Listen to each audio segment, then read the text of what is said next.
கடன் பிரச்சினைகளை சமாளிக்கும் விதமாக கிரீஸ் நாடு புதிய திட்டத்தை ஐரோப்பிய ஒன்றியத்திடம் அளித்துள்ளது.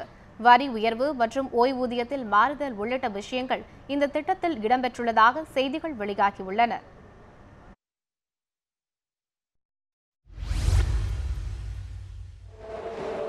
கடந்த 10 ஆண்டுகளுக்கும் மேலாக ஐரோப்பிய நாடுகள் மற்றும் ஐரோப்பிய மத்திய வங்கியில் கிரீஸ் நாடு பெற்ற கடன்களை திருப்பிச் செலுத்த முடியாத நிலை ஏற்பட்டது.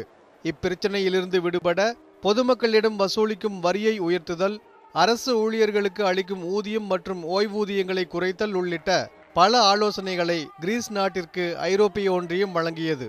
இந்த ஆலோசனைகளுக்கு கிரீஸ் மக்களிடையே பெருமளவில் எதிர்ப்பு கிளம்பியது. இதனால் நாடு முழுவதும் பல்வேறு போராட்டங்கள் நடந்தன.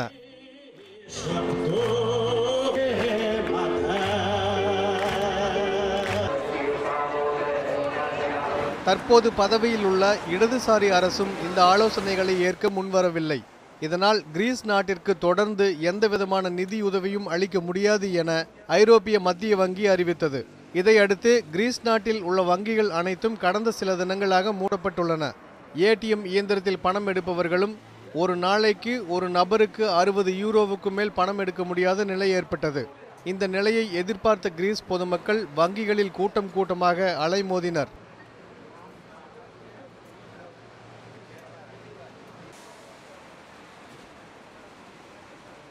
இந்நிலையில் ஐரோப்பிய நாடுகள் அளித்த ஆலோசனைகள் சிலவற்றை ஏற்றுக்கொள்ள முடிவெடுத்த கிரீஸ் நாடு தற்போது அதற்கான புதிய திட்டத்தை சமர்ப்பித்துள்ளது.